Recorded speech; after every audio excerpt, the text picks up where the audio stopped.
Today on Beardo and Weirdo, Chris and I are looking for your help for questions for the Seahawks and the Patriots. We'll be interviewing them in a couple of days. Also, Corey Taylor crosses a line when he makes fun of me. And Chris Kale wants more credit for a joke that I think he didn't need that much credit for. I'm in a podcast with the king of credits. King of Queens. I need credits too, Craig. All right.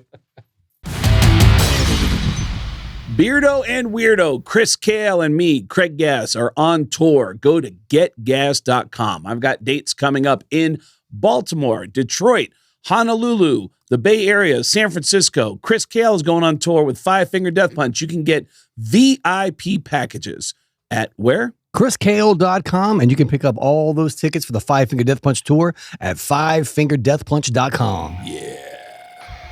See ya.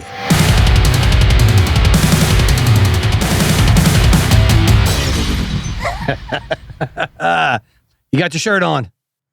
I can't believe it, dude. Your boys going to the Super Bowl. Dude, I get so emotional. Yeah. I get so emotional. Tell me about that ride. Oh, my God. Yeah. No one saw this coming. Dude, I know you can relate to this. The way my football team plays on Sunday genuinely affects my mood. Oh, absolutely. For the next 7 days. Yeah. Like, it's crazy. Like, the password to my email for like 10 years was Rick Meyer is fucking killing me. That was the password in my email because we had this terrible quarterback. And I just, of all the people I've ever met in my life, like comedians who I respect and love and musicians who I respect and love, it's been football players who played on the Seahawks that I lose my shit because I've spent so much time yelling at them on a TV screen. Yeah. And I can't believe it. I'm like, I can't believe it's actually happening. Yeah. Nobody saw this season coming. There's been a couple times when Kentucky pulled off like a last-second win. Yeah. And I thought, oh, just saved a lot of wives from getting beat today back in Kentucky. Oh, my God. Because we get so mad at it. Yeah. And somebody who's not as together as I am may end up taking it out on the significant other, you know? What's your biggest sports moment you've ever had? It's still that damn Duke game when that Christian Laettner shot. Yep. The 1992, and I'm still pissed about it. Really? Oh, yeah. Yeah. It's hard. Yeah, because it was such a wonderful day. Came back. I was out delivering Chinese food that day, and I had an order that had to go. We all had it on the TV there. I was like watching it. They make that shot. Got just a few seconds left. I'm like, all right, I'm taking this order. Yes, we're going to the final game. We're going to the final game because it's a Final Four game. Yeah. And I got in the car, had to listen to the damn shot over the AM radio on the way to that delivery. Yeah. Wow. It was crushing. Yeah. Wow. Yeah. When the Seahawks went to, oh man, I'm going to include some of this stuff for Alex. When the Seahawks made it to the Super 48, I was given a job from the Seahawks so that I could be on the field. Yeah. And my job was, I was the Seattle Seahawks official team photographer's assistant.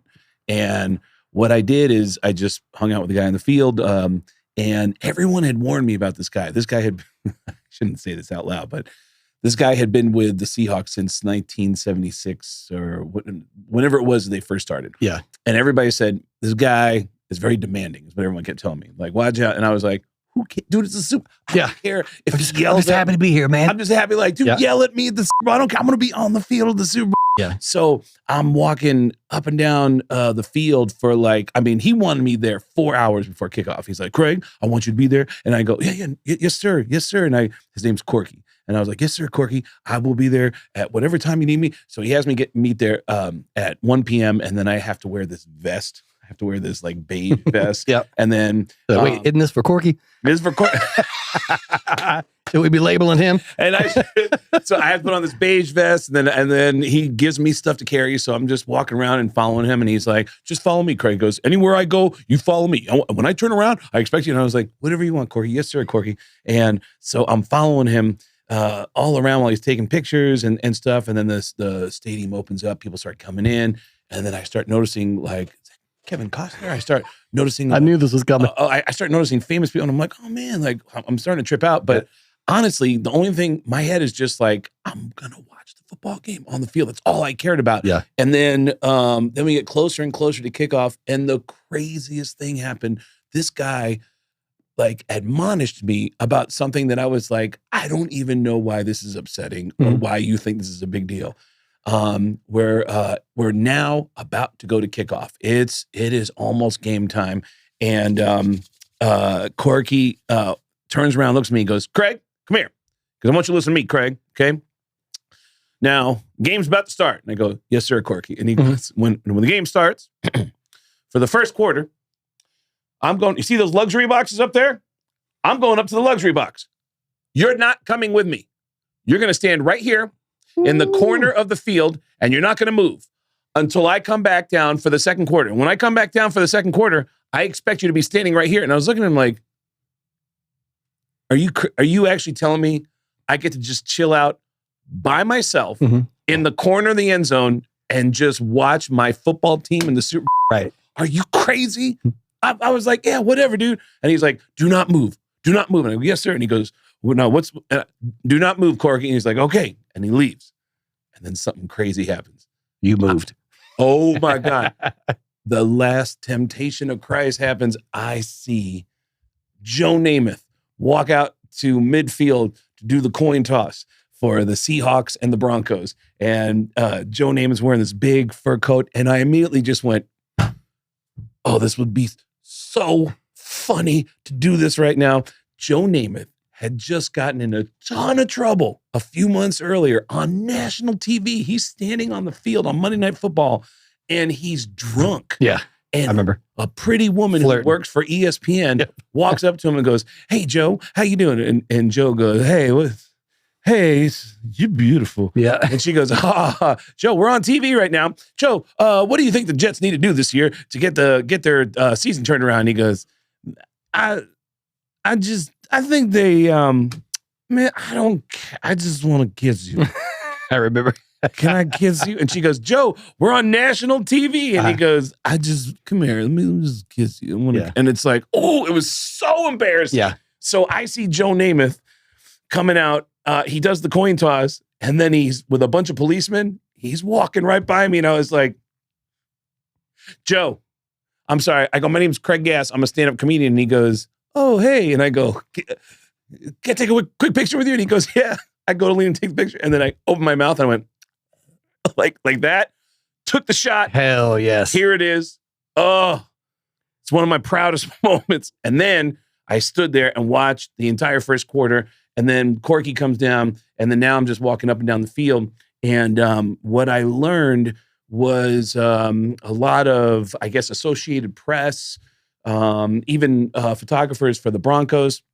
As the game started to blow out, and I'm sitting there going, oh my God, I think the Seahawks are actually going to win the Super. I can't believe this is happening. People started coming over to Corky and going, Corky, you finally got it, man. You're finally getting a ring. And they started congratulating Corky. And I was like, oh my God, it is happening. It is happening. The signs of everybody patting Corky on the back was indicating to me, like, I think we're going to hold on and win this game. Yeah. And then we won the Super Bowl, and Corky took off, and he said, oh my God, I shouldn't be saying all this.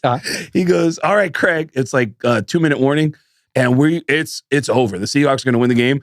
Corky goes, if I lose you, he said, just meet me at the entrance of the locker room, which to me, again, I shouldn't be saying this out loud, but I'm a fan of this team. All I thought of is, oh, you're going to lose me, Corky.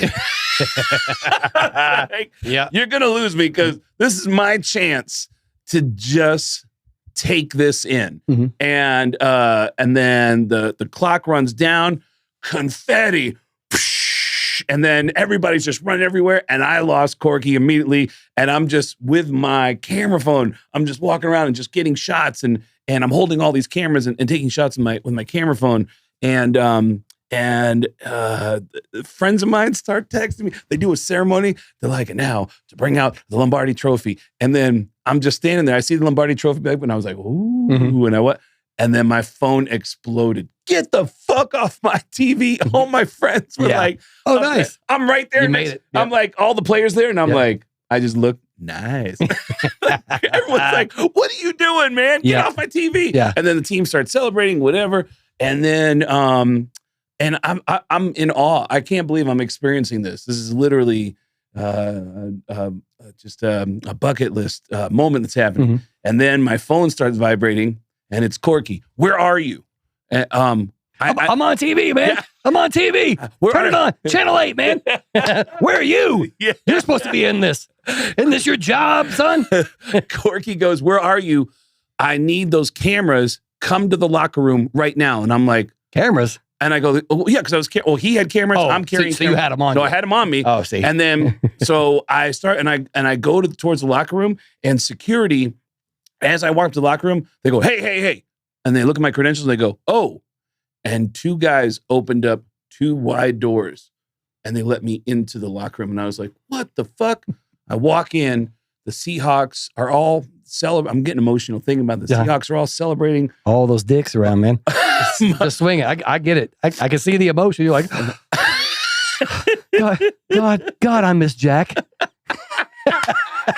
Man, Marshawn's dick has an elbow in it. No, I got to kiss Joe Namath in a place that I didn't think I was going to be able to kiss him. Not the locker room either. That's not what I'm talking about. Marshawn Lynch is just cranking some music on a boombox and dancing. What was he listening to? And I have no idea. It was some clearly independent artist. I was like, I don't know. This doesn't even sound like it's fully produced song. Yeah. Like it was a rap song that he was dancing to. Mm-hmm. And then I had a moment. Oh, this is crazy. Like, oh, memories that are coming back. My mom, who's deaf, she says to me, are you going to the Super Bowl? I go, yeah. And she said, there's a deaf player who plays on the Seahawks, which I knew. It was a guy named Derrick Coleman. Yeah. He was the first deaf person to ever be in the NFL. What was his position? Oh, my God. Was he a lineman? Oh, that's got to be so, like, how do you hear this, like, the call? That's the crazy thing. How great of an athlete are you that even without your hearing, you can make it to the NFL? Or is football just that easy? Well, Derrick Coleman makes the NFL. I'll be at the Super Bowl week, guys. Make sure you see me. Well, this is what we're all leading up to, is Chris and I are going to interview the players. We're going to be interviewing the Patriots and the Seahawks. I'm just reading. That's right, fellas. Remember that smart ass line I just said? Yeah. Remember me. Remember my face, son. We are going to be interviewing the players, but backtracking a little bit, my mom said one of the players is deaf. You should take a picture with him. And I was like, I go, Mom, it's a Super Bowl. You don't just take pictures with players in the Super Bowl. You can't and then I ended up getting a credential and I ended up on the field and I'm walking through the Super Bowl through the Seahawks locker room and I see Derrick Coleman and I was like, oh shit. And I go, hey, my name's Craig. Mm-hmm. And he's like, oh, and I go, my family is deaf. And I'm going to do this for our Latino friends at home. Yeah. He responded. What is that? It's the same as a middle finger. Is it really? Yeah. Shit. This right there. He goes, tell your story walking, bro. So you got to meet him. I got to meet him, and I said, is it okay to take a picture for my mom? And he's like, yeah. And so we go take a picture, and I was like, is it okay to sign this for my mom? I love you. Mm-hmm. And he said, yeah. So we took the picture. I'll send it. You can see it right here. That's cool. Nice. And I so wanted to do a deaf voice right now. Yeah. So wanted to. Dude, I saw. We're getting ready to go on tour, though. And I ain't getting canceled before we go on tour. I saw Yoshi the other night. And I went up on stage before Yoshi, and I was talking about growing up in a deaf family. And then Yoshi comes out and talks about having sex with a deaf girl. Oh, yeah. I was like, and it was so inappropriate. So relatable. And you know what's funny? I noticed when he started doing it, I looked around, people were like, looking at me like the one. Is that true? Is that how they really sound? Like the one black guy in the crowd when somebody's doing a joke about black people. Yeah. Is that okay? Is this okay? Oh, so, he's laughing. Yeah, he's like, yeah, okay. But he's like, you're laughing a little much, son. Tone it down over there. But ain't that funny? I'm in the midst of my favorite team. I'm watching them all celebrate. And I can't believe what I'm watching. And I met the one deaf player on the team. I got to take a picture from my mom. Marshawn's dancing. And then Corky goes, Craig, over here. And he's got the Lombardi trophy in the middle of the room. Shut up. And they got, all right, offensive coaches. Let's go. Offensive coaches. All right. Quarterback coaches. And they're getting each and they're all standing there and they're bringing their families in. And he goes, Craig, give me this camera. And he goes, here, hold this one. I'm like, yes, sir. Yes, sir. And I got all these cameras on me. Mm-hmm. And they're all taking pictures. And at one point, after 10 minutes of photos, he goes, all right, Craig, it's your turn. And I go, what? And he goes, here, hold the trophy. And I go, yes. Hold. And I start to, and he goes, no, don't put the cameras down. Hold the trophy. And I go, oh. And here's the picture right here. Nice. I actually got to hold the Lombardi trophy in the locker room with all the dicks flying around. Actually, I didn't see any dicks, so thank God. See, you got to go to the Super Bowl and see your team win. Yes. I had an invitation to go to the game when the Golden Knights won the Stanley Cup. Oh. But you know how emotional I am about games. Yes. And I was like, I need to watch this at home. I was like, I can't go. Stanley Cup? Stanley Cup, yeah. Championship, yeah. Whoa. And then after we won, later on, I saw our friend Todd Kearns, who plays bass for Slash and the Conspirators. Yep. And he was damn near on the ice.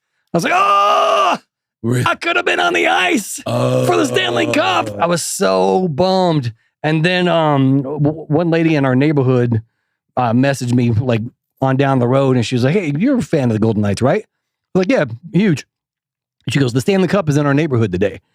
Yeah. Oh, no way. The equipment manager lives in our neighborhood, and everybody on the team who works for the team gets a day I've heard that to spend with the Stanley Cup. Yeah. And the equipment manager in my neighborhood invited me to come over, and I got to be right there for the Stanley Cup. So I got a picture with me in the Stanley Cup, and that's going to be right here. Oh, that is so cool. Yeah, man. and I saw the dent in it. That's Vinnie Paul and I was going to say, Vinnie Paul, they threw it in their pool. Yep, I saw that dent on it. I was like, oh, no, that's Vinnie Paul and Dimebag, yeah. Yeah, dude, it was such an emotional thing to, when you're a fan of a team and you, especially a team that was as bad as the Seahawks were in the 90s, man, they were so terrible. And it was just, I can remember going to the games, like now their fan base has their own identity. They're called the 12s and they actually affect the game. I remember when I was literally the 12th man in the stadium. I was like, I was the 12th man. My friend Jason was the 13th man. Like there was nobody in there. I do remember one time being in the upper level of the Kingdom, and there were so few people there. It was so quiet in the 300 level that I remember going, shit, I can hear the players talking. Yeah. I can hear the play. Listen, I can hear I think he's talking shit about us, man. Look at that idiot up in the 300 level with his bag of Taco Bell. One of my favorite gifts that I was ever able to give to my mom and dad, I was delivering steak for this place called Stakeout. And we got an order that we were taking it to the University of Kentucky basketball players. And I knew that I was going to be the one that took that order. So I called the number that was on the phone and said, hey, I'm the guy that's going to be bringing the food for you guys tomorrow. If I bring a basketball, can I have you guys sign that for me? Get the whole team signed. And we were doing incredible that year. We went in there. I dropped off the ball and then came back the next day to pick up the ball, and the players were all there. So I got to hang out with all the players, gave that ball to my mom and dad. So they've got a signed basketball. And that year they went on to win the NCAA championship. Really? Yeah. It's got Mark Pope on there, who's the current coach for the Kentucky Wildcats. Yeah. So my dad still talks about that one now. It's crazy, man. Like there will be moments where people can have sports championship moments burned into their brain forever. Yeah. I remember one time, this is kind of the other side of the thrill of victory. A friend of mine. Is this the Agony of Defeat? The Agony of Defeat. I was in Tampa, Florida, and I got tickets from the Rays to watch them. It was the Rays playing the Mariners. Because I book a lot of my shows around the world around Mariners and Seahawks road games. So I'm in Tampa, and I invited a buddy of mine who's always on tour, and he happened to be home in Tampa. I was like, hey, you want to come to the game? And he was like, yeah, sure. And then Nelson Cruz was playing for the Mariners, and he came up to bat, and he goes, oh, fuck Nelson Cruz. And I go, why fuck Nelson Cruz? You don't remember in the World Series when he played for the Rangers and he wouldn't run to catch the ball and it dropped right on the field? And I go, no, I don't even, when did that? And he was like, it was the World Series, dude. Yeah. He's like, everybody in Texas talks about that. And when I ask friends of mine who live in Dallas, they're like, you don't remember that? Oh, dude, everybody in Dallas. Like, there's moments where you're like, we could win. And that's what I've been afraid of is when the Seahawks, they were beating the Rams, but I felt like there was moments where it could turn around. There was a taunting call against one of the guys in the Seahawks, and I felt like, uh-oh. Like, it just felt like, here's where it's all going to switch. Yeah. And then they cut to the players on the sidelines arguing with each other, and I was like, oh, no, it's falling apart. But they held on, and they held on to win. So while you're watching the game, do any friends text you as you're watching the game? Like either one talking shit or offering encouragement? Usually encouragement, because I am, and this is so silly.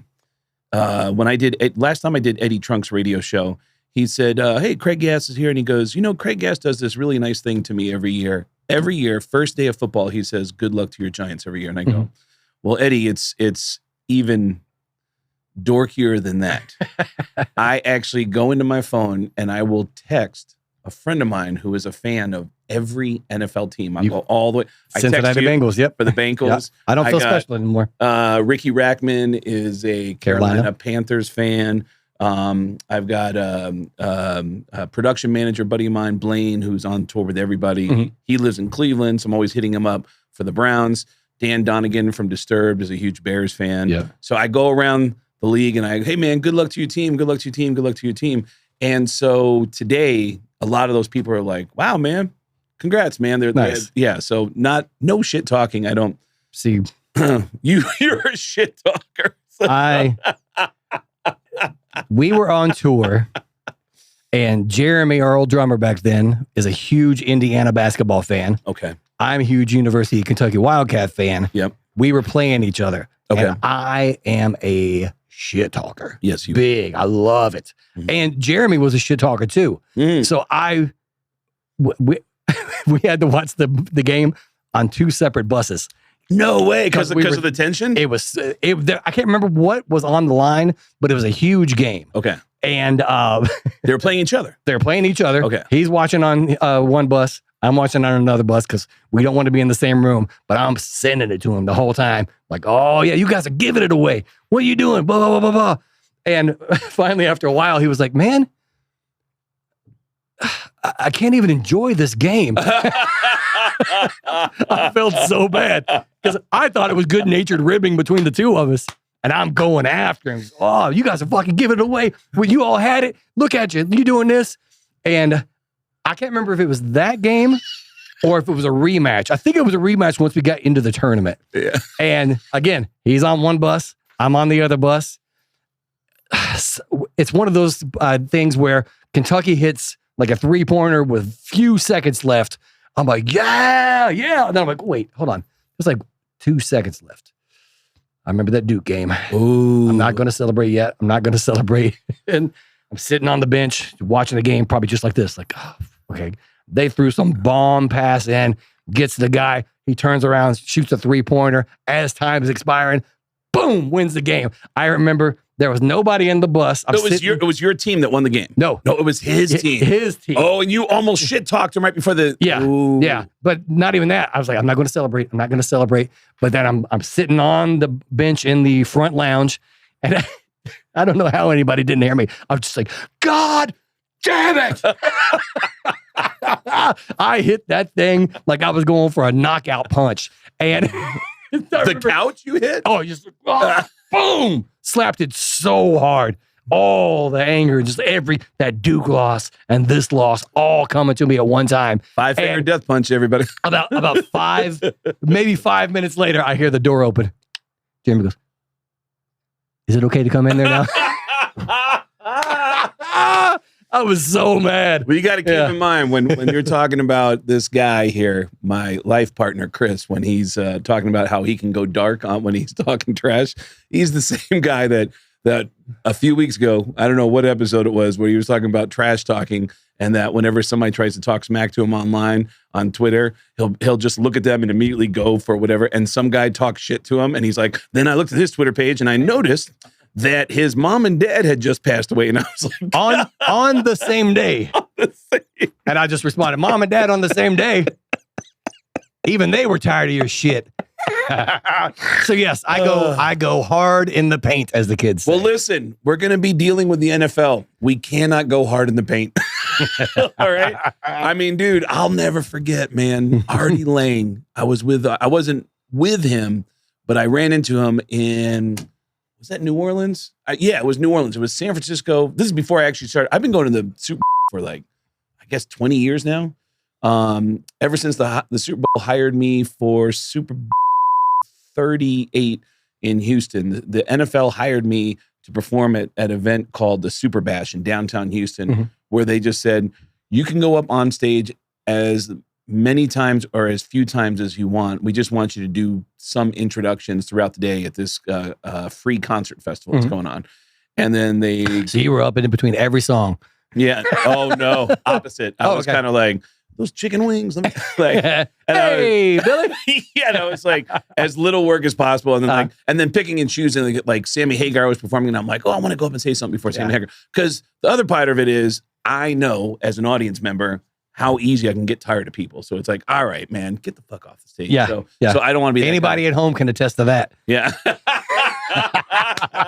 So I ended up running into a ton of friends at that Super in Houston. And I was like, what are you doing here? It's like, oh, I come here every year and I broadcast. There's a media center. And then like the next year I went back to the Super. I got hired for something else and I started to run into more and more friends. And I was like, man, this is actually a way to connect with a lot of friends that I see when I do sports radio around the country. They're all here. Oh, yeah. So there was one Super in New Orleans. It was San Francisco versus Baltimore. And Artie asked a question. And the answer got Artie banned from all NFL. Really? And you might remember this. It was a terrible, terrible thing that was said by the player. It was a guy who played for the 49ers. And there was a big story earlier that season where for the first time ever, a former NFL player came out and said, I am gay. And Artie said, what would you, nice burp there. And Artie. A player being gay gets you that choked up. Yep. And Artie said to this guy from bigot, bigot. You all heard it. Bigot. A guy from the... Hear that nervous laugh too? Artie says to a guy from the San Francisco 49ers, he says, what would you do if you found out one of the players on your team was gay? And the guy said, better not come next to me. The guy actually said some crazy, real bigoted shit. Yeah, not your closeted bigot shit. Yeah, no, it was... He went to a gay rehab, people. He's not a bigot. Yeah, man. Yeah. Gay rehab was actually the best place I've ever been to. And by the way, it was a rehab for drugs and alcohol that turned out to be gay and lesbian friendly. It wasn't. It doesn't sound like I went to a gay rehab. Like I had problems. I needed to go. You had to take you to church. Pray the gay away. Pray the gay away. But Artie got banned from all NFL events because of that. I am a superstar on Kentucky sports radio back in Kentucky because not only do I talk shit about sports to my friends, we played in Louisville. At Louisville Gardens, I think it was. Okay. And Louisville football had just lost a game the day before that knocked them out of playoff contention for football. And we are up on stage, and Ivan always says, hey, Chris is from here. But this night he said, hey guys, Chris is actually from Louisville. I'm from Lexington. That's a rivalry. Yeah. I love Louisville, but when it comes to sports, Lexington first, Louisville second for me. I support both. Yeah. But if there's ever a question, it's always the Wildcats. Yeah. So Ivan, like a dumbass, goes, hey, everybody. Chris is actually from Louisville. Yeah. Hey, everybody. Chris is actually from Louisville. Come up here and say a couple words to the crowd. And I get up there. I was like, first of all, I'm actually from Lexington. And remember, the day after Louisville got knocked out of the playoffs, I go, hey, first of all, I'm from Lexington. And I just want to ask the Louisville fans here something real quick. How about that football game? Oh, wow. In their hometown, in the place where their basketball team plays. And it was so funny watching people because they're fans of Death Punch. They know that I'm from Kentucky. And you just see them go, after I go, how about that football game? They go, what? Just the look on their faces where they wanted to love me, but I'd said some awful shit in their hometown at the hometown basketball arena. And they talked about that all over the place on. It's hilarious. And then the next time that we played in Louisville, I think it was Louder Than Life. This was the week after Rick Pitino got in trouble for hiring prostitutes for the players. Whoa. Yeah. And Rick Pitino won a championship at the University of Kentucky for basketball. And I'm still a Rick Pitino fan. And everyone expected me to say something on there. And I got up on the mic and I was like, hey, I normally talk a lot of shit up here, but I want to say that this week has been a bad week for you guys. It's been a bad week for Kentucky basketball in general. I'm a Rick Pitino fan because he won us a championship at the University of Kentucky. I got nothing to say, but I know your pain and I feel for you this week. And then we played whatever song it was. Oh, nice. So yeah, sometimes I can actually be a good person, is what I'm saying. Even in sports, I could have laid it on. But Rick Pitino won me a championship. The goal I have in going to the talk to the players, to talk to the Patriots and the Seahawks, is just to do some fun stuff. And I want to show you some of the stuff I've done in the past. Every year I've gone to the Super Bowl. I've gotten more and more involved in the media center, more and more involved in photography, in events that are going on. And then I started getting invited to the media day that we're going to go to. Mm-hmm. And the one with the Seahawks, when they ended up winning, when I was at the game in New York, I happened to be just walking around watching the players from the Seahawks doing their Q&As. And I was just thinking, man, I could do this better than these guys.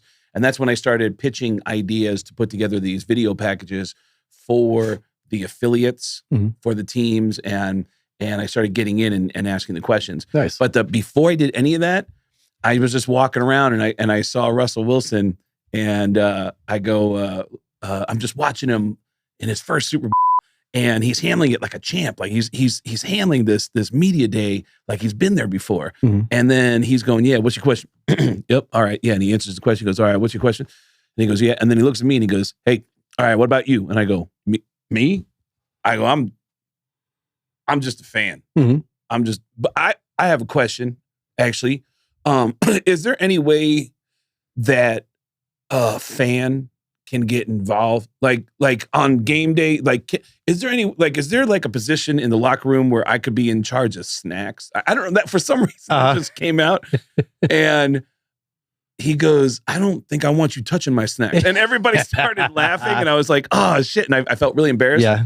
Now let me ask you something. How'd that Super Bowl turn out?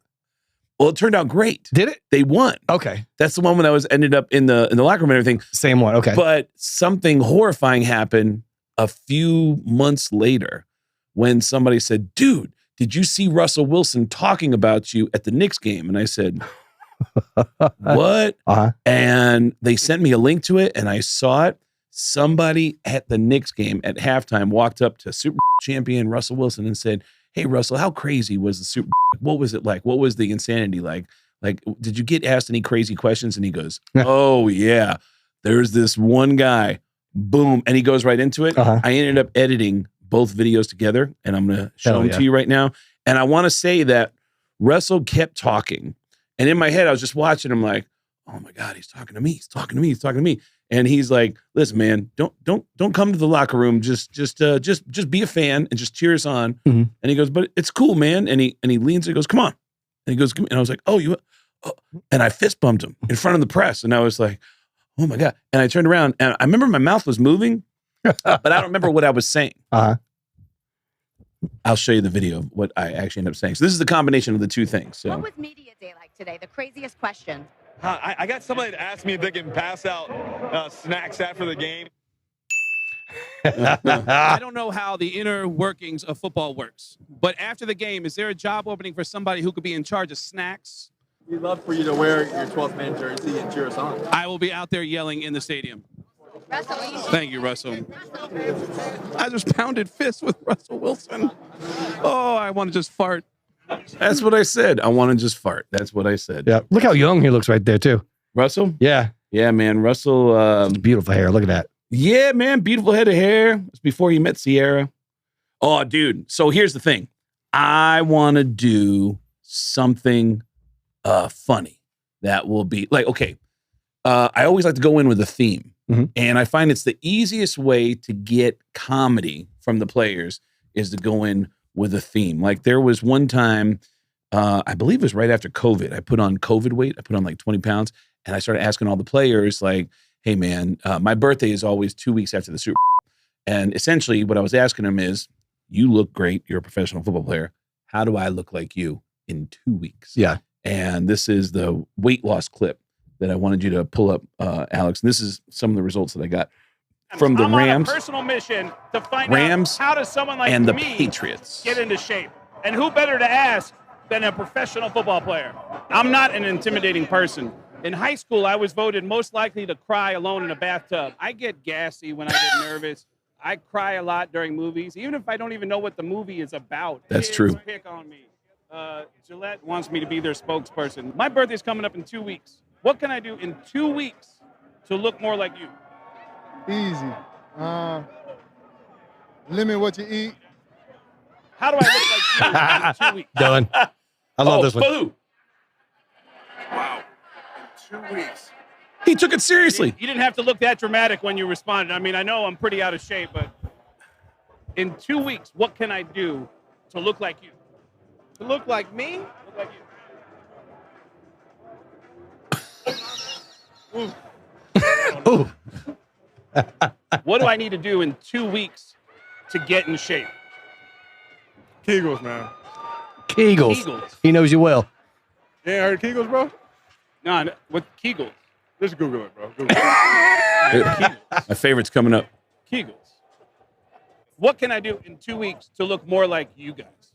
Pray to God. In the next 2 weeks to look like you. All right, cool. So what you think? I got it for you. Yeah. So, what year was this? oh man. I mean, this is, I don't know. I think it was in Houston. It was, Super Bowl That's Atlanta, Georgia. 53. Oh, that's Atlanta. Yeah. Yeah. Super Bowl 53. So that was a while ago. Yeah. And you said you put on weight. Can you keep that picture up? Yep. They gave you I'm all. on a personal They gave you mission to all find the out information. how to They gave you all the information that you needed to get. I know in where a- we're going with in a this. 2 week. It's going to hurt my feelings. Can we do a side by side with what Craig looks like right now? The man does not listen. He had the elite athletes at the Super Bowl. My favorite thing about it. Gronkowski thought about it, put some real thought in it too. Oh, dude, there was more. Yeah. Gronkowski actually said 1,000 burpees a day. And I go, what? And he goes, yes. He was dead serious about, Yeah. He's an aspiring fella. But the one that I think that goes right down our alley is I think we should do something metal related. Because I think there's something about music that would be funny. Super 50, which was actually the last Super Bowl in the stadium that we're heading to. Oh, nice. In Santa Clara, where the 49ers play. On media day. I think I played that one. I can't remember. Yeah, you might have. Hold on, let me think. At Super Bowl in Santa Clara, it was Super Bowl 50. Halftime show was Coldplay. And I thought it would be hilarious to walk up to all these big black football players and be like, what's your favorite Coldplay song? And watch them all go, because everyone, in the NFL, everyone listens to hip hop. Yeah. So this is my Coldplay thing right. that I think was. Coldplay. What's your favorite Coldplay song? Favorite Coldplay song? I don't have one. What is your favorite Coldplay song? Favorite Coldplay song? I ain't gonna lie, I listen to Coldplay. What is your favorite Coldplay song? I don't think I know any Coldplay songs. Favorite Coldplay song? What's your favorite Coldplay song? I don't have one. See, I'm half white, so I know this answer. My mom was like, I like clocks. The scientist is a good one. All right, that's good. good. Some good stuff. Who is the funniest guy? Yeah. So I think it'd be funny to do like a metal angle of, in some way. You know what? Actually, in the comments below this video, if you have suggestions for metal related questions that we could ask the players, let us know in the comments below the video because I want to get some feedback from the audience. I had a fun experience this past week when I went to a local high school wrestling match. Randy Couture was there with me. I was doing the MC for the introduction. You were doing, what did you say? I was doing the MC. Chris goes, I'm up there Chris goes, I did the Randy Couture thing, and I did, and I go, you did the what? I did the, what is that? No, I did the thing, the Randy Couture, man. I train at Extreme Couture too. Don't you forget that. Do you train like that way? Myself. Yeah. Usually crying in the car because I got my ass kicked by Sean Strickland. Yeah. But I had one of those moments where Justin, the coach, was super excited to have me there. There's a bunch of older people there that was super excited to see me. And when he goes, it's a big night, guys. I have a special guest coming in to announce the wrestlers this evening. Ladies and gentlemen, Chris Kale from Five Finger Death Punch. Kids had no idea. Oh, that's the worst. But there was one dad that stood up and was like, yeah, that is the worst. Yeah. Oh my God. It was. I don't know if they were just super nervous because tons of kids asked me for pictures after. But in that initial response, zero that was there. And I got a cool picture of Randy and I that we'll put up there. But yeah, I look huge in this picture. I was like, woo, Really? I look good. Yeah. Dude, there is nothing worse than, I don't know if you can relate to this, being in a social situation where one person and only one person in a room is getting they can't believe that you're in the room, Mhm. and they're trying to explain to everyone else in the room why they should be excited. Yeah. That is the worst feeling in the world. But it's like, you don't know, you never saw, dude, King of Queens. the one episode of King of Queens, and you got people looking at you going, oh, all right. Yeah.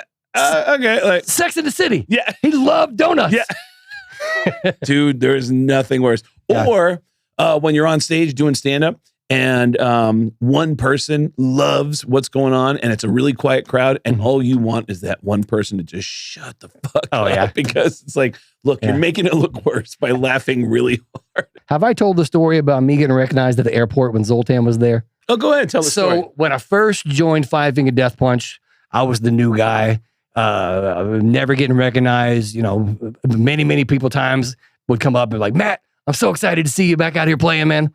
Matt's the old guy, bass player before me. Oh, no way. That would happen in meet and greets a lot. Whoa. Yeah. And there was one day where my beard had grown out. It was big and bushy, like probably about to here, Okay. big and bushy.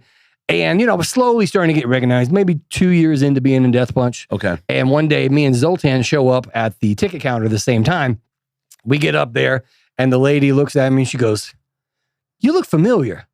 And my boss is standing right there. I'm like, oh, I'm about to get recognized with the boss. Let him know he got a good hire here. Yeah. And I go, I don't know, maybe, where do you think you know me from? She goes, are you on Duck Dynasty? Oh, yes.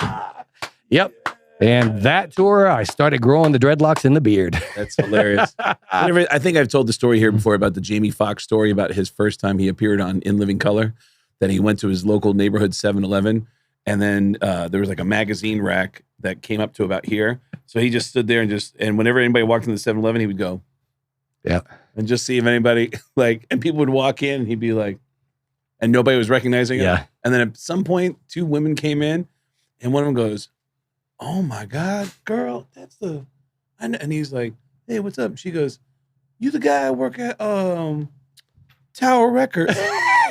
And he goes, what? And the other girl goes, no, girl, that's not him. And he goes, yeah, tell her. And he goes, he work at Warehouse Records. No. The first time that we were on a cover for a magazine, I can't remember if it was, I think it was Revolver, but the second time we were on there was Metal Hammer. And it was a great pic, had like big shots of all of us on the front. And I went to Borders or one of those bookstores, and I kind of wanted, like, I know how Jamie feels having being on that cover and going in and be like, man, maybe when I put it up there, they're gonna look at that magazine and they'll look at me and be like, oh, wait a minute. Yeah. Wait a minute. Nope. Zero recognition from the counter. That's like John Mulaney, the comedian, said that when he went to rehab, he went, his biggest fear about going to rehab, a drug and alcohol rehab, was like, everyone there is going to know who I am. And he said, and that fear quickly gave way to a much bigger fear, which was that literally nobody in that place had any idea who I was. Yep. And he said, there was a thing that was written about me in the New York Post that comedian John Mulaney's in, and he goes, I left it open just for like, oh wow, what's this? What's this story right here? This is a story about John Mulaney. And he has this great story about being in a group therapy situation where he was talking about performing or something, and then someone in the group said, what do you do for a living? And he goes, I'm a stand-up comedian. And another guy in the group goes, like, you make a living doing that? And he goes, yeah. Ask your, he said, ask your daughter or your son if he doesn't play sports, which is such a great line. But yeah. How many times you get recognized in gay rehab? At gay rehab? I never got recognized at gay rehab. Yeah. They're like, I don't recognize your face. Turn around though. Turn around. Oh, you know what? Gay rehab? I got it. That was great. That was not great. That's why I didn't laugh. That was great. I didn't laugh but when I did gay rehab, I hadn't done TV yet. Okay. So that's why. That's why they didn't recognize you. Yeah. Did it? Now me, when I went to rehab, I was terrified because I was like, okay, I need to get away from this crazy life. I just want to go into rehab and take care of myself. I don't want anybody, like, I hope there's nobody in there that recognizes me, because I want to just go in. I want to be Chris. I don't want to be Chris Cale. I need to come in there and take care of Chris. Because at that point, like, Chris Cale had completely eaten regular Chris. Yeah. I'd lost that dude. Right. Chris Cale, it's basically me amplified times 100. Yeah. But that dude had eaten up like the real me when I went into rehab. And I walk in, again, feeling like the lowest I've ever felt. I'm like, oh, this is terrible. Later on, I realized this is the strongest I'd ever been in my life, admitting that I had a problem and going in there and getting help. But I was super down in the dumps. I was like, oh, man, I don't want to bring the outside life into here. I really want to just like come in and take care of me. The minute I walk in the door, one of the people that ordered these or whatever, the nurses that were working there, as soon as I walk in, they go. And I go, really? yeah. And yeah. Wow. Me and that orderly have become friends since then. Really? Yeah. And I don't think they said anything to anybody else. I don't know. I remember it got to be around day 10, and I didn't tell anybody that I went into rehab. I told my buddy Greg, who drove me there, my mom and my dad, and Natalie, my wife back then. Didn't tell anybody. I wanted to go in, handle my stuff. We were on a break from the band, so no one would have to know. I just go in, take care of my stuff. I didn't want anybody worrying about me or me thinking about other people worrying about me while I'm in there. I just wanted to take care of my stuff. Didn't tell anybody. And then day 10, they allow you to start making phone calls again. First 10 days, zero contact with the outside world. Day 10, I got to call Natalie. And Natalie was stressed when I called her. She's like, you might want to like call your band, because I think they know more than what you think they know. Oh, like, I'm going to lose my job. I'm checking into this rehab. I'm a problem now. I'm going to lose my job. So I had to go up to the counter and ask, hey, like, I've got a job that I love, and I didn't tell them I was going into rehab, and they've heard, or they're worried because they hadn't talked to me for 10 days. I'm a social networking whore. Me not posting on 10 days is going to raise some questions.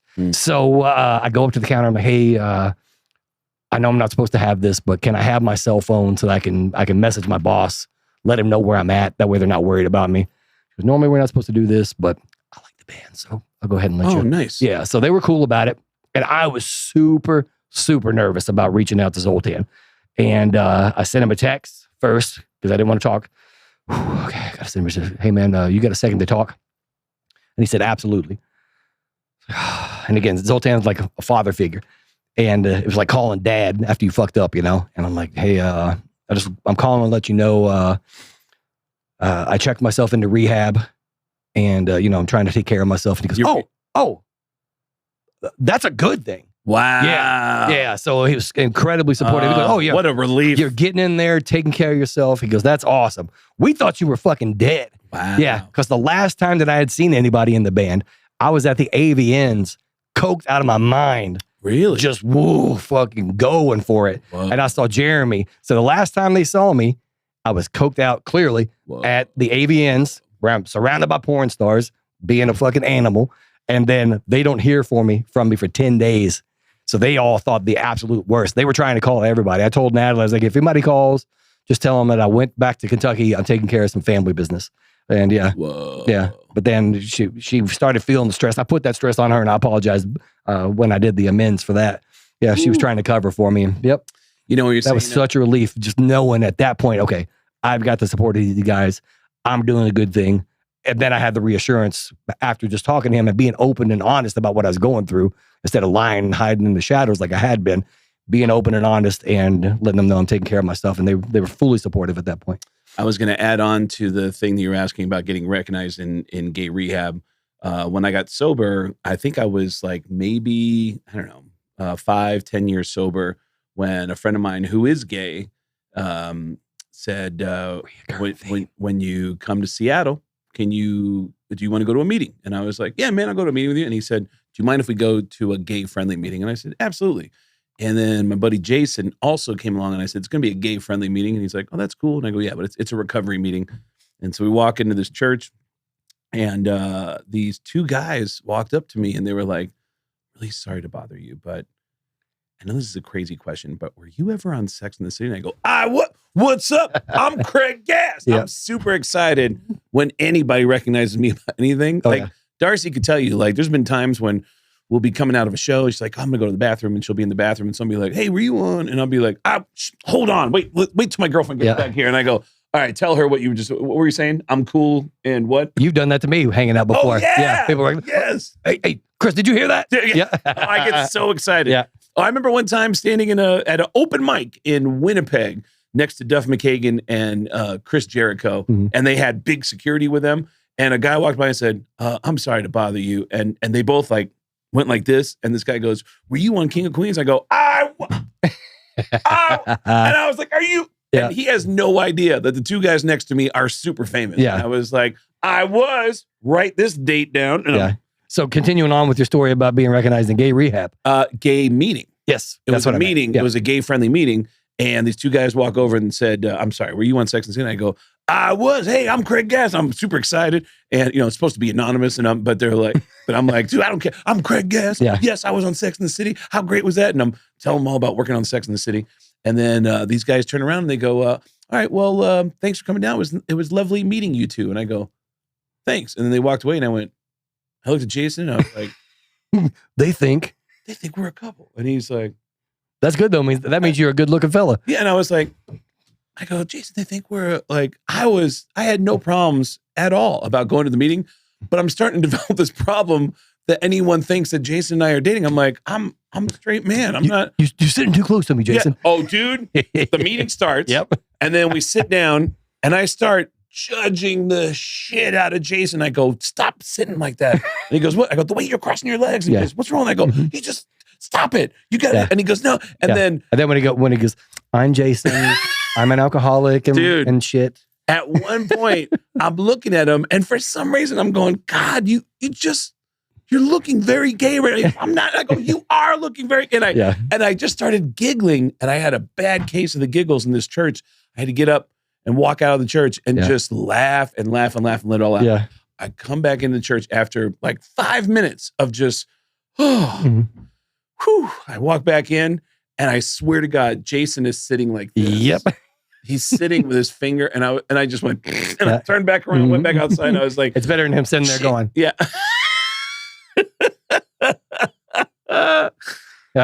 It was ridiculous how I immediately got defensive in that moment. Like, I'm not dating him. I like that they have to designate this is a gay-friendly meeting. Oh, for sure. It's like, hold on. We have done the worst things in the world, and we're going to judge somebody else right over that. Yeah, right. I'm sober now, but I still got a problem with that. Fuck off. Yeah. Well, I mean, hey, I'm all. What about that time you sucked dick for crack? How about that? Yeah. How about that? I'm sorry, YouTube. I'm all for approve the monetization. Damn it. I'm all for a safe space for people. It's like whenever. I guess that makes sense. Whenever a woman says, I have a problem with alcohol, I have a problem with drugs, what should I do? I always tell them, go to women's only meetings. Yep. 13th step. Yeah. Guys will ruin it. Yeah. Guys will try to get involved and try to hook up with you. It's just, guys are stupid. Yeah. Guys are idiots. So, what's that? I was going to be an asshole. But before we go, I do want to, when we were talking about that, about being in those moments where embarrassing like performances and stuff like that, where I did a show once that I made the mistake of telling Corey Taylor about this. I said to Corey, we were talking about bad shows, and I said, and I knew before this memory was triggered, I was like, I shouldn't tell Corey this.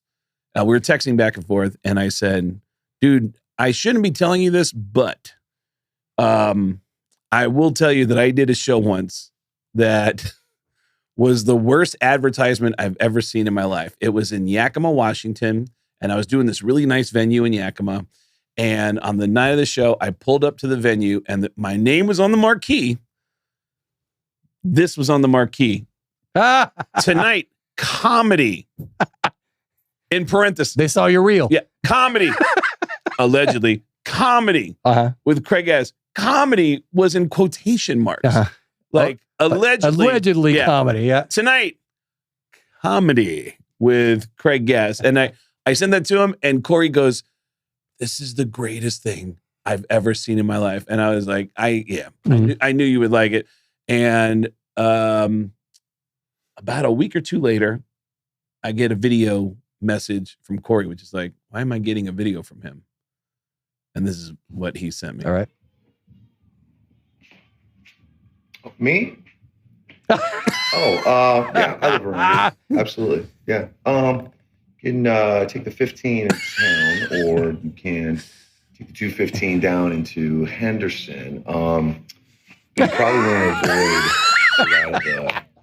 He made that thing into a fucking t-shirt. Traffic gets bad this time of day. What an asshole. Do you And have then- footage from your roast from the 50th? Do you have that one that's... We'll bring that up in the next episode because so good. you had a great one. Corey had a funny one. Yeah. We love Duff- making fun of our good friend Craig Gass. Duff McKagan had a great one. Comedian Oh, dude. Craig Gass. Ray Luzier had Yes. a great. You and That's Ray. the one I'm talking about. Yeah. You and Ray Luzier killed We at got- the roast. We got a teaser for you Yeah. people for next week, or but or dude, whenever. I got to tell you that Corey then a couple weeks ago had a birthday party, and he's like, I just want a few people to get together for a birthday party. And I go, all right, cool. I hadn't seen Corey in person for whatever reason for like 6 months. Yeah. It's been a long time since I've seen him. So I'm excited to come over and see him. I get to the house and it's hugs. Alicia, his wife, and I married them, years ago as In Utah? as Elvis. I married them as no, at their house. In their house, I married them as a drugged up, coked out Elvis. Yeah. And side note, someone helped me with my Elvis paraphernalia because Chris Kale, former drug addict, gave me all of his empty prescription pill bottles, and I filled those pill bottles I remember that. with mints. And I was doing the marriage vows and like just pouring. It looked like pills. Yeah. Like, come on, baby. Let's do these marriages, fucking, and I had a bag of Coke, and I was like, I brought a gun. Yeah. And I was like, and the bag was sugar, but I had it. Did you do it from the toilet? But I'm gonna take my throne. But so I haven't seen them in a while. I love these two. I love their friends and their families. So I go over to the house.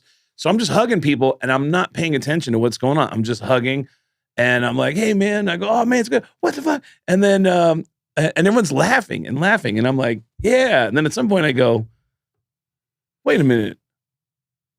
And the next video, honestly, it was a full 3 minutes, 5 minutes before I realized, and I was like, hold on, let me get my camera phone out. Mm-hmm. Everyone in the goddamn house was wearing the fucking Comedy. yeah. Oh, Stupid. So once again, Craig Gass, unaware of his surroundings. completely Yeah. unaware. Yeah. Billy Joel, Corey Taylor, Yeah. Unbelievable. not knowing he was in gay rehab. Absolutely unbelievable. But we are going to go to Media Day. Yep. And I'm excited. I'm excited about the idea of, do you know who this guy is? This is a famous guy. Do you know what band he's in? Because again, a lot of these guys are hip hop fans. You setting me up. Trying to crush my ego. Am I getting out of control again? Dude, it's fun. It's fun. Like, dude. See, this is the part of being a comedian that I don't like. Well, dude, you saw a couple years ago when I did it with Carrot Top and Burt Kreischer. Mhm. Carrot Top loved, like we were walking up to guys. Both way more famous than me. Oh, but I'm the guy currently holding the base for Five Finger Death Punch. But there's a couple of things that make it funny. Mhm. One is football players are very young; they're in their 20s, and also culturally, young football players love listening to hip hop. Why is that, Craig? Because I mean, that's everyone in their 20s listening to hip hop. Doesn't matter what the skin color is. It's like that's just, dude. That is a young person thing. Like hip hop is just huge. I mean, obviously, metal and rock is big, but dude, hip hop, you can't deny it. It's huge. So most people in their 20s tend to listen to hip hop. So I Stumbling all over that. See? well, I was just wanting to finish up the Carrot Top thing, which was the idea of saying, do you know who this person is? And Carrot Top loved playing with it when people go, where do I know you from? He goes, I'm singing the halftime show. I'm Reba McEntire. Like, are you really? And then they believed it. He was like, it was crazy. Yeah. So when people come up to me, they'll be like, hey man, you look familiar. 9 times out of 10, I go, Do you watch gay porn? I do it all the time. We can't say that at the Super Bowl. Oh, there's no fun. The no fun league again. Here we go. Yeah, but we'll have some fun with it. If you have any ideas for questions you want us to ask, the Patriots, and I cannot believe I'm saying this, the Seahawks going to the Super Bowl, let us know in the comments.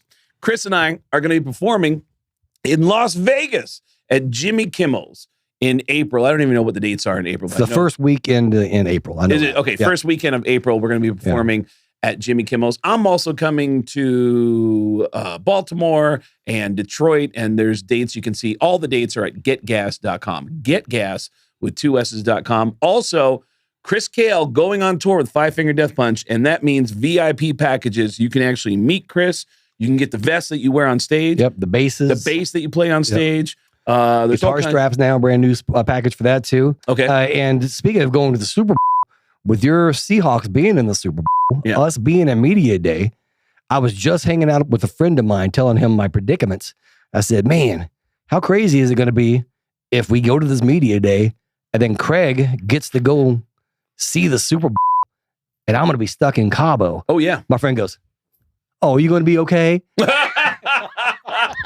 Oh, I'm stuck in Cabo.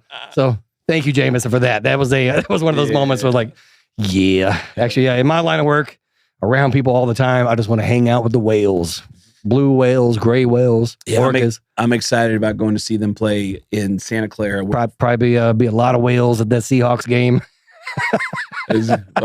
Football fans are big. Yeah. Well, plus rich football fans, because it's like, you got like you walking in the stadium for a Super Bowl, you see all kinds of famous people walking around. Oh, yeah. The tickets are out of control. But it's a bucket list thing. If your team's in the Super Bowl. In fact, I just performed the Comedy Connection in Providence, and one of the owners was like, he said, I'm planning on this vacation. I'm supposed to be going on with my wife. And I told her, if the Patriots make it to Super Bowl, I've got to do it once in my life. I have to go. And he texted me tonight and he's like, so are we going to meet up? And I said, let's meet up. We'll meet up in Santa Clara. So, awesome. So in a few days from this episode dropping, keep an eye out for the interviews of Chris and I with the Seahawks and the Patriots. I feel like there is a thing about actually saying what the name of the game is. That the NFL. That's true. We're going to the big game. We're going to the big game. Yeah. We're going to the big game. So Alex has so much work to do, including bleeping out every time we say super bleepity bleep. Yep. So, we're going to the toilet bowl. We're going to the toilet bowl. Is that better? Would the NFL like that better? This is the end of the Alex Does All the Homework episode. So check us out. Thanks for joining us, Beardo and Weirdo. Make sure you like and subscribe if you haven't already. Make sure you smash that like button, kids. Smash that like button and let us know what you want us to ask the Seahawks and the Patriots. We'll see you. Smash Mouth Football. Mm-hmm.